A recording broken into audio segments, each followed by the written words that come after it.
Hello students, welcome to Drona Commerce Academy. So today we are going to discuss with the basic terms of accounting. कुछ basic terms होते हैं accountancy के, वो आज हम सीखेंगे. So let's begin. So basic accounting terms by Drona. Okay. First one is what transaction. Transaction क्या होता है? जब हम कोई लेन देन करते हैं. When you are buying or selling of goods, right? Exchange होना चाहिए, राइट? जब हम कोई बिजनेस करते हैं, लाइक फॉर एग्जांपल मेरी एक मोबाइल शॉप ही है, तो मैं जब मोबाइल बेचूंगा तो I get cash exchange of that, right? तो this is called as a exchange of value और value for, right? Business transaction क्या होना चाहिए? जो मेजर्ड होना चाहिए मनी में, right? Here it is mentioned measured in terms of money, right? And the next is what? Relevant to the business. And the next one is what? Between two or more firm. Like exchange करना है तो मैं खुद को थोड़ी exchange कर सकता हूँ, right? exchange करने के लिए कोई दूसरा बंदा चाहिए होगा. We need two person or two firm for the exchange, right? So business transaction is what? We are exchanging the goods or cash for the goods, right? Next one, we have two types of transaction. I'll explain you which two types of transactions we have. Transactions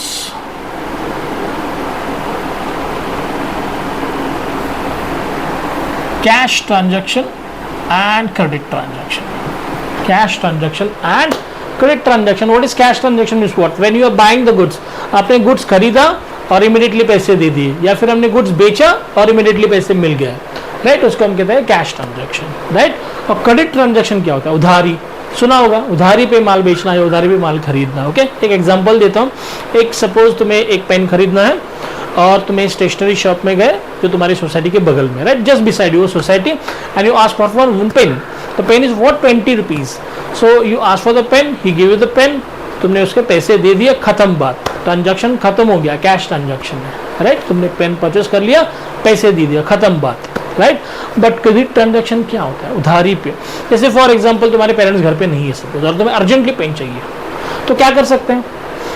अभी ये just तुम्हारे society के बगल वाला है, तुम उसको request कर सकते हो कि भाई अभी तो फिलहाल मम्मी डैडी घर पे है नहीं है, पैसे नहीं है, तो मैं तुम्हें कल दे दूंगा या परसों दे दूंगा या बाद में दे दूंगा, राइट? तो अभी मुझे फिलहाल पेन की ज़रूरत है, राइट? तो उसने तुम्हें अगर अलाउ किया, तुमने उसको उससे पेन परचेस कर लिया बट पैसे नहीं दिए, राइट? उसको हम कहते हैं उधारी पे, मतलब क्रेडिट बेसिस पे तुमने गुड्स परचेस कर लिए, right? So we have two types of transaction, cash transaction and credit transaction, right? Cash transaction and credit transaction. What is cash transaction means? Cash transaction means when you are buying the goods and giving the money immediately, and credit means what? You are buying the goods but you are not paying money immediately. अभी immediately पैसा नहीं दे रहे, बाद में दे रहे, right? Next, after that we have capital. Capital क्या होता है? Capital is the life blood of the business. बिना कैपिटल के कोई बिजनेस चालू हो ही नहीं सकता. ऐसा कोई बिजनेस ही नहीं कि बिना कैपिटल चालू होगा, right? What is capital means? First of all capital मतलब क्या होता है? फॉर एग्जाम्पल देखो, ये एक चिंटू है, इसको एक बिजनेस चालू करना है, राइट? बिजनेस कैसे चालू होता है? जब वो क्या करेगा, अपना कुछ मनी है ना बिजनेस में इन्वेस्ट करेगा, राइट? जब ने चिंटू ने क्या किया, अपना एक बिजनेस चालू करने के लिए कुछ पैसा अपना जो था उसमें इन्वेस्ट कर दिया, right? Owner invested the money into the business. It called as a capital. What it called? Capital. Capital is what? Money invested by the proprietor, right? See, here it also mentioned same thing. The value of cash, goods and assets brought into the business by the owner. मतलब owner ने business में cash या goods या asset डाल दिया, उसको हम क्या कहते हैं? कैपिटल कहते हैं, correct? Next, then we have a drawings, right? जैसे अभी चिंटू ने बिजनेस चालू किया, 1 लाख रुपए इन्वेस्ट किया था, 1 लाख रुपए ही इन्वेस्टेड, ही स्टार्टेड द बिजनेस.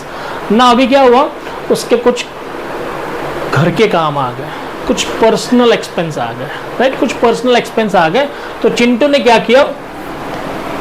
देखो ये अपना चिंटू था, इसने बिजनेस से क्या किया? पैसा ले लिया, विड्रॉ कर लिया. बिजनेस से क्या किया? पैसा विड्रॉ कर लिया. कुछ पर्सनल एक्सपेंस के लिए, कुछ personal means for domestic expense के लिए, तो उसको हम क्या कहेंगे, हम उसको drawings. Drawings means what, proprietor withdrawn the money for personal purpose from the business, it called as a drawing. See here, the value of cash, goods and asset withdrawn by the owner from the business is called as drawings, right? Drawing is what, when the proprietor withdrawn the money from the business, right? proprietor ने या owner ने business से पैसा withdrawn कर लिया, correct? Next, liabilities. Okay, बहुत से लोगों को लायबिलिटी पता ही नहीं है कि क्या होता है लायबिलिटी। ओके, और 11th स्टूडेंट से हम ज़्यादा एक्सपेक्ट नहीं कर सकते कि उसको लायबिलिटी पता होगा, राइट बच्चा? तो लायबिलिटी होता क्या है? जब तुम कोई बिजनेस करते हो, राइट, तो ऐसा होता है कि जो बिजनेस का कैपिटल है, लाइक फॉर एग्जांपल मुझे एक बिजनेस चालू करना है, उस बिजनेस का कैपिटल है अराउंड 10 लाख रुपीज़। तो हर बंदे के पास 10 लाख रुपीज़ होते हैं। Every person is not having 10 lakh into pocket, right? हर बंदे के पास 10 लाख रुपीज़ नहीं होते, तो उसको क्या करना पड़ता है? बिजनेस चालू करने के लिए उसके पास कितने पैसे हैं? 2 लाख रुपीज़ है, राइट? तो अदर 8 लाख रुपीज़ वो क्या करेगा? वो बैंक से लोन ले लेगा, राइट? क्या ले लेगा? बैंक से लोन ले लेगा। तो जब लोन आता है तो loan always comes with the interest. Loan always comes with the interest. तो हमें इंटरेस्ट भरना है, लोन भी चुकाना है, क्योंकि लोन मिलेगा कितने साल के लिए? 4 साल के लिए, 5 साल के लिए, 10 साल के लिए। उसके बाद तो हमें चुकाना ही पड़ेगा ना, या धीरे धीरे इंस्टॉलमेंट बेसिस पे हम उस लोन को चुकाते हैं। मतलब हमने क्या किया? पैसा बोरो किया। When we borrowed the money from any person, not only from the bank, from any person, any outsiders, जैसे कि किसी फ्रेंड से तुमने बोरो कर लिया, बैंक से लोन ले लिया, या फिर किसी रिलेटिव से पैसे बोरो कर लिए, उस सारी चीज़ों को हम क्या कहते हैं? लायबिलिटी। को यहाँ पे क्या लिखा है?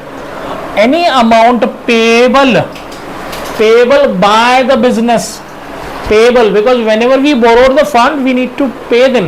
जनरली देखो हम ऐसा कहते हैं ना कि सपोज तुमने किसी फ्रेंड से 200 रुपये कल परसों उधार लिए थे, 200 रुपीज ये उधार तुमने उससे ले लिए थे, बोरो किए थे, देन यू जनरली से ना आई ओ यू 200, आई ओ यू मतलब क्या कि तुम्हें उसको पैसे देने हैं, पेएबल है, पेएबल, राइट? इसलिए यहाँ पे क्या लिखा? Any amount payable by the business, business को जिसको पैसे देने हैं उसको हम कहते हैं liability, right?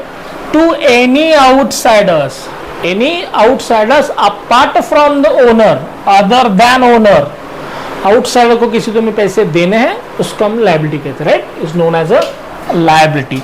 How it created? We already discussed it. Firstly I just read it. By purchasing goods on a credit basis. Credit हमने जस्ट देखा, क्रेडिट क्या होता है? जब हमने गुड्स परचेस किया बट उसके पैसे नहीं भरे हैं, तो it's a payable for me ना. मैंने गुड्स बाय किए बट उसके पैसे नहीं दिए तो पेएबल है मेरे लिए. Liabilities created by borrowing funds, वो भी हमने जस्ट डिस्कस किया, हमने बैंक से बोरो किया, राइट? बैंक से बोरो किया उससे मतलब हमें बैंक को पैसे चुकाने हैं, right? Next, liabilities created by borrowing services. ऐसा भी होता है कि हमने सर्विस बोरो किया किसी से, राइट? तभी भी लायबिलिटी क्रिएट होती है.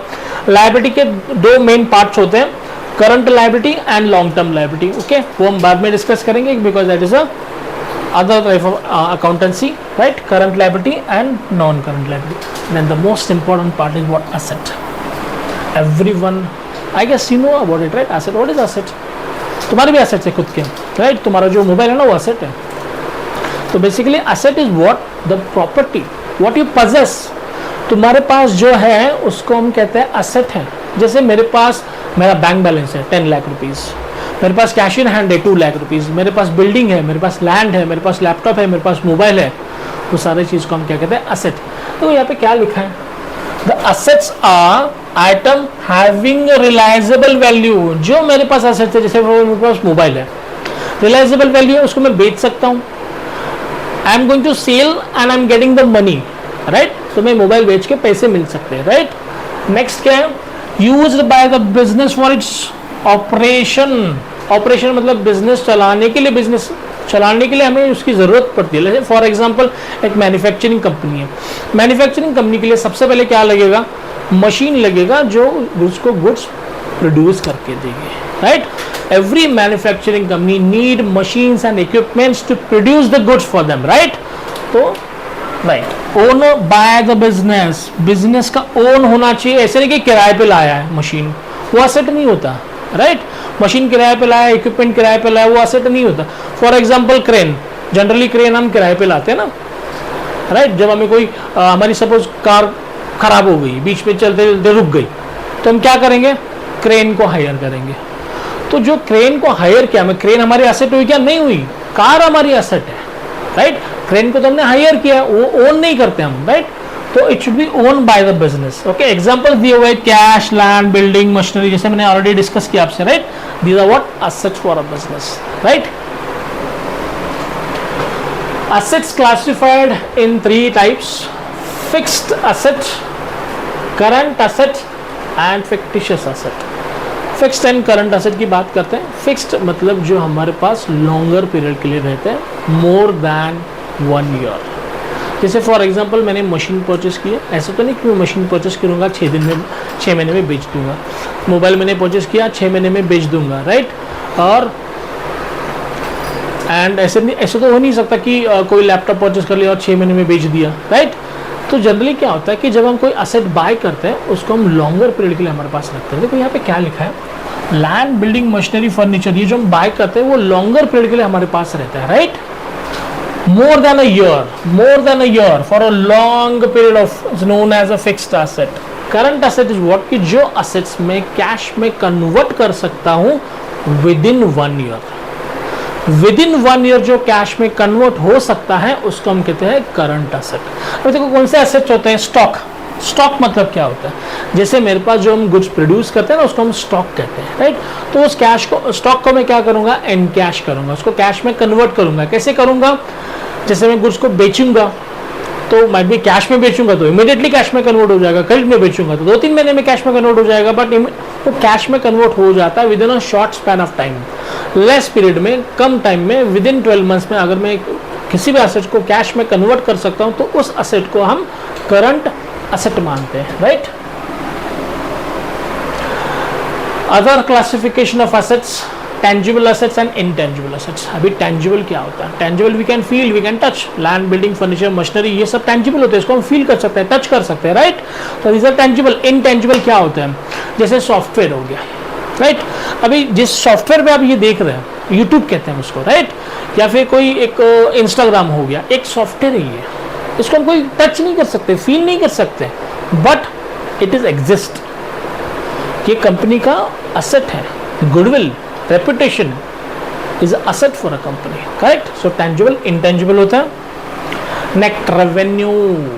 Revenue is the most important part of the business. कोई भी बिजनेस क्यों करता है, कोई भी बंदा बिजनेस क्यों करता है, the person who do a business to earn money, right. पैसा कमाने के लिए बिजनेस किया जाता है, right.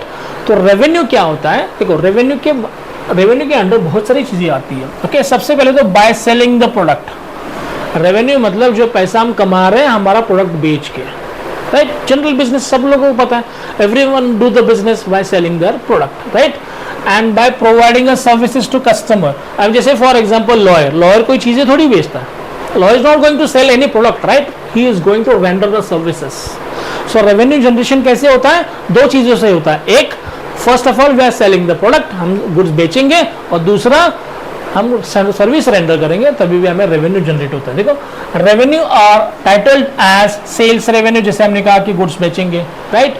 Next we have a fees, जैसे कि लॉयर, डॉक्टर क्या करते हैं, हमसे फीस लेते हैं, because they are rendering services to us, correct. Next after that a commission, sometimes कमी on a commission also, right.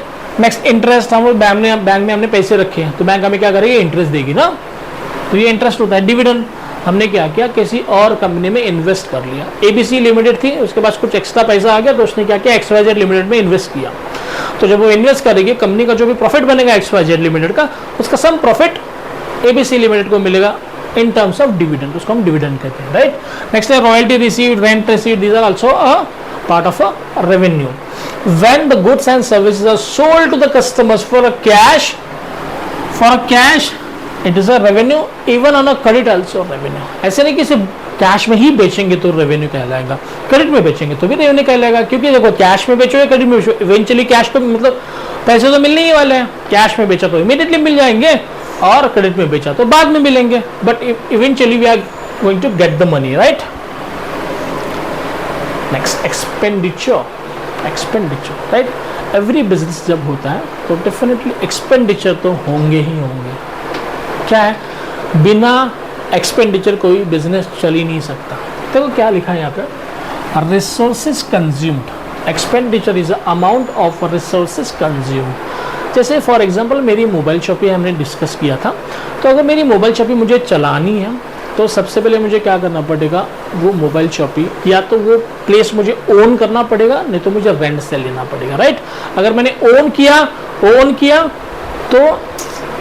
तो क्या हो जाएगा, मुझे कोई रेंट नहीं भरना पड़ेगा। बट जनरली क्या होता है, कोई बिजनेसमैन प्रॉपर्टी ओन नहीं करता because it's to costly, unnecessary capital invest हो जाता है, इसलिए वो क्या करता है, वो प्रॉपर्टी रेंट पे ले लेता है।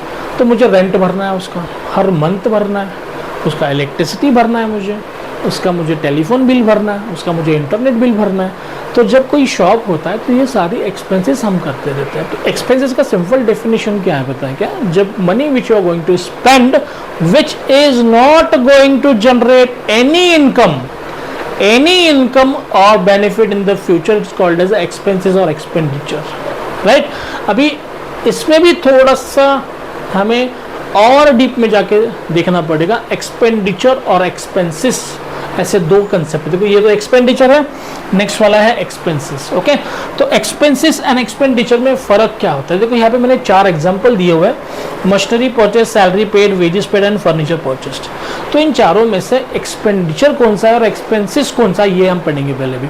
एक्सपेंडिचर जो होता है ना, वो हम करते हैं for acquiring assets, to buying assets. जैसे फॉर एग्जांपल मशीनरी परचेस किया, मशीनरी तो हमारे लिए एसेट बन गई ना, वो हमारे पास लॉन्गर पीरियड तक रहेगी, तो वो हमारे लिए एक्सपेंडिचर हो गया, राइट। क्योंकि उसके अगेंस्ट हमने एक सॉलिड चीज़ हमें मिली है, इसलिए उसको हम क्या कहेंगे, एक्सपेंडिचर। और देखो नेक्स्ट क्या है, सैलरी पेड है। सैलरी पेड जब हम सैलरी पे करते हैं तो उसके अगेंस्ट फ्यूचर में कुछ बेनिफिट होगा, नहीं होगा। एक बंदा तुम्हारे लिए काम कर गया in the month of June, तो जून महीने की सैलरी तुमने उसको दे दी। अगर जुलाई महीने में उसने काम किया तो फिर से वो जुलाई महीने की सैलरी मांगेगा, तो जून महीने की सैलरी जो तुमने पे की उसका कोई बेनिफिट तुम्हें जुलाई में नहीं मिलेगा, राइट। बट सपोज जून महीने में कोई मशीनरी मैंने परचेस की तो उसका बेनिफिट में at least next 4 to 5 years 10 years तक उसका बेनिफिट मुझे मिलता रहेगा। तो एक्सपेंडिचर क्या कि जो मनी हम स्पेंड करते हैं उसका बेनिफिट हमें फ्यूचर में मिलता है, और मिलता रहता है, सालों साल मिलता रहता है 4-5 साल, 6 साल, 8 साल, 10 साल। बट सैलरी एक ही महीने का होता है, जो उसने वर्क किया, उसने आपको पे किया, खत्म बात, उसको हम एक्सपेंसेस कहते हैं।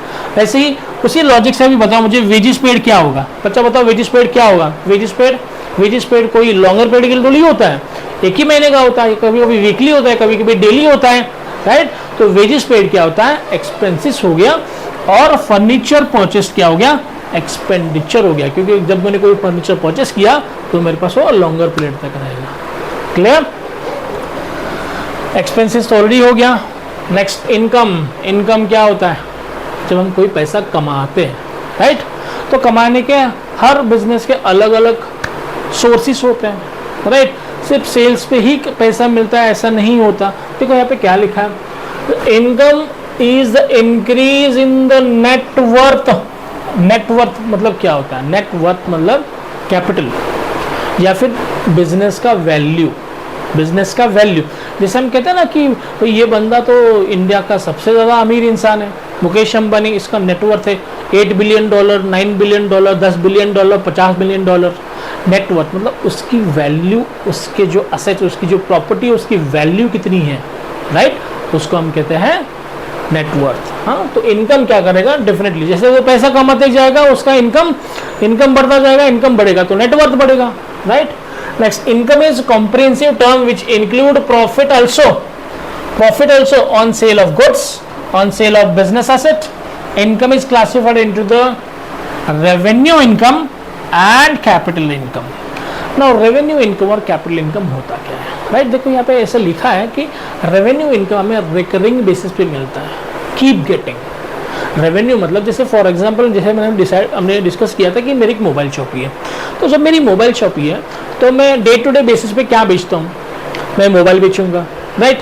मैं एक्सेसरीज बेचूंगा, जैसे हेडफोन हो गया, चार्जर हो गया, राइट, मैं फिर मोबाइल्स के कवर्स बेचूंगा। तो ये मैं डे टू डे बेसिस पे बेचता हूँ, एवरी डे बेचता हूँ, it's keep happening to in my business, it called as a revenue income. And capital income क्या होता है, जो मुझे कभी कभार मिलता है। जैसे फॉर एग्जांपल मेरे एक मोबाइल शॉप में एक पुराना फर्नीचर पड़ा हुआ था, उसको मैंने बेच दिया, वहाँ से भी मुझे पैसा मिला, बट उसको हम क्या कहेंगे, कैपिटल नेचर। क्यों? क्योंकि वो मुझे रिकरिंग बेसिस पे नहीं मिल रहा है, वो मुझे वंस इन वाइल मिलेगा, कभी कभार ही मिलेगा, तो उसको हम क्या कहेंगे, कैपिटल नेचर। देखो यहाँ पे लिखा होगा, the income received on a sale of any assets on a receipt of any long date is known as a capital income, long. और यहाँ पे क्या लिखा है, income received from the day to day transaction is called as a revenue one. Day to day के लिए revenue कहेंगे, और जो वंस इन वाइल मिलेगा उसको कैपिटल कहेंगे। Okay, then next we have losses and gain. Loss क्या होता है, जब बिजनेस लॉस करता है। कैसे लॉस करता है, देखो फॉर एग्जांपल तुम्हें बताता हूँ, मैं एक 6-7 साल पहले एक फिडजिट स्पिनर का ट्रेंड आया था। Every single person is just doing spinning that. वो क्यों? क्योंकि कोई कहता था ट्रेस बस्टर है, कोई कहता था बस ऐसे ही, जैसे कुछ भी। ओके, तो ट्रेंड आया था, तो बहुत सारे बिजनेसमैन ने उसको बनाना चालू कर दिया, राइट। बनाना चालू कर दिया तो क्या हो गया, एक ऐसा पॉइंट आ गया, बिजनेसमैन उसको मैन्युफैक्चरिंग करते गए, बट ऑल ऑफ सडन उसका ट्रेंड चला गया। तो जिस बिजनेसमैन ने सपोज करोड़ों यूनिट्स बना के रखे हुए हैं, लाखों यूनिट्स बना के रखे हुए हैं, अभी तो ट्रेंड चला गया, वो बिक ही नहीं रहा है, तो अभी क्या हो गया, उसका कंप्लीट लॉस हो गया, राइट, कंप्लीट लॉस हो गया, राइट। देखो यहाँ पे क्या लिखा है, amount lost without getting any benefit known as a loss, right. For example loss due to fire लगी, आग लग गया, लॉस हो गया, right. Loss due to theft हो गया, loss due to fashion change हो गया, loss due to change in trend, all these are what, losses for the business, right.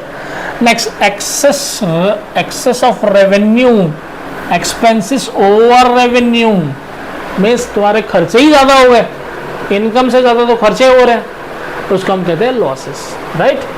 Gain क्या होता है, प्रॉफिट, वो तो सबको पता है।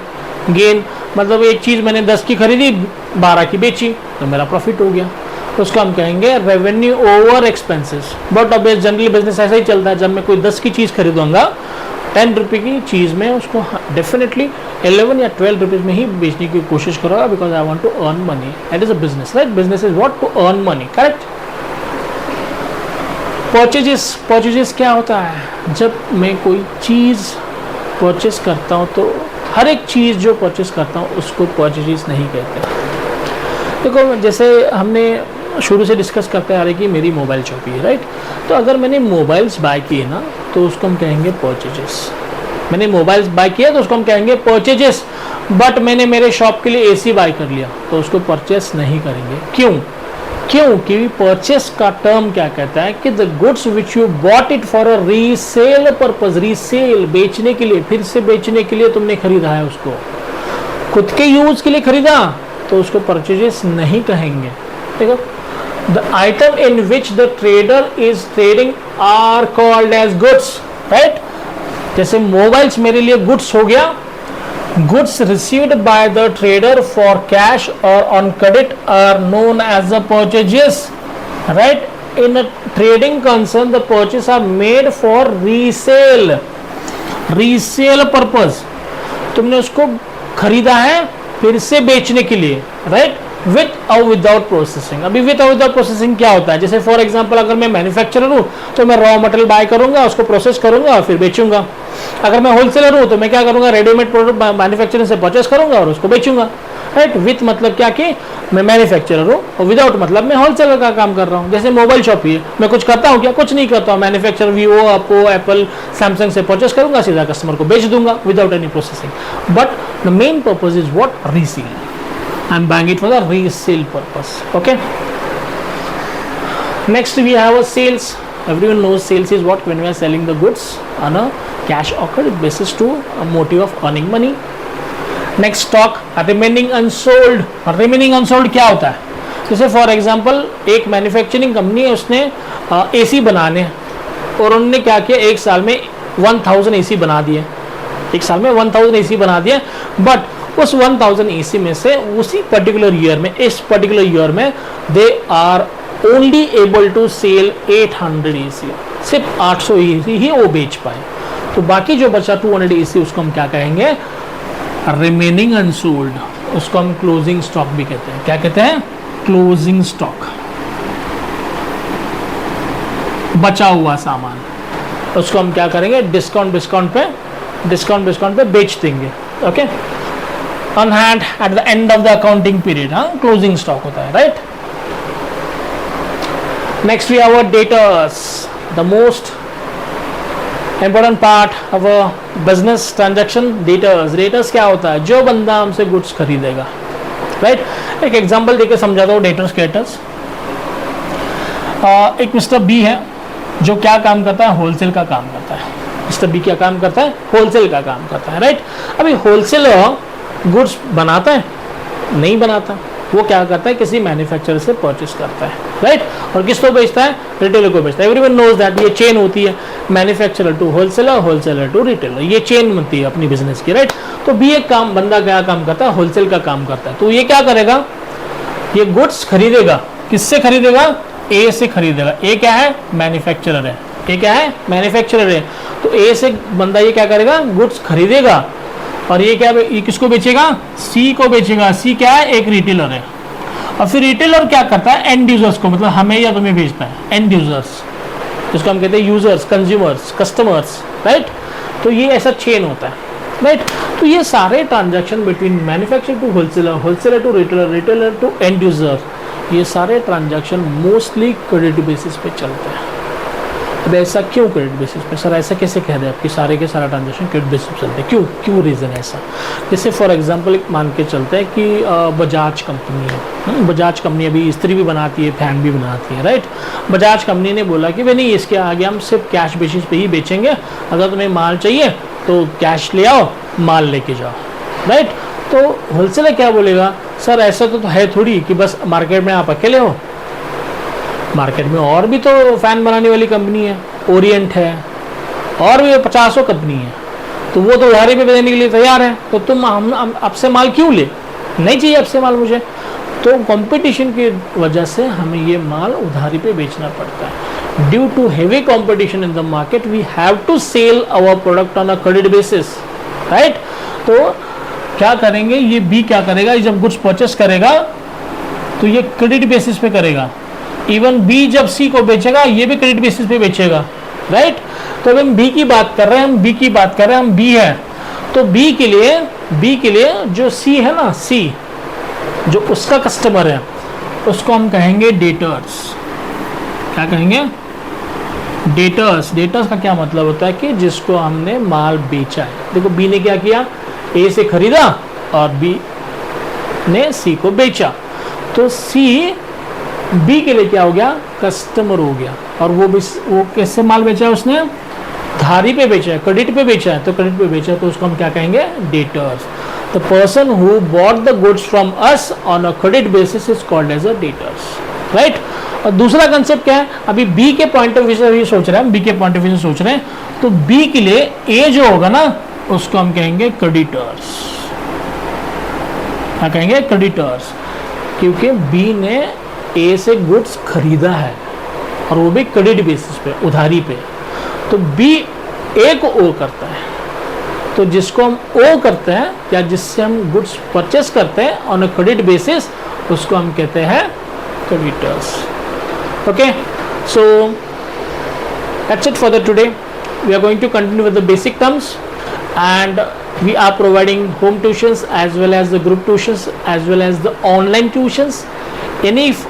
Anyone wants the tuitions or any help in accountancy, please contact on these numbers. I'll just share you the numbers. Okay, so this is the numbers. Okay, this is our Drona Institute of Commerce. We are providing 11th and 12th IEC CBSE as well as state board. Okay, we provide accounts, economics, business studies and commerce, and these are our numbers. If you want any kind of tuitions, one-to-one, online, offline, any kind of tuitions we provide. These are the numbers. We have a very experienced faculties, and I myself having a 20 years of experience with a very reputed schools like a Bishops and all. Okay, currently I'm working in a very reputed school, but I used to work in Bishops as well as in the Vibgyor. So please contact on these numbers if you want any help in accountancy or any other subjects. Thank you. See you again. Thank you.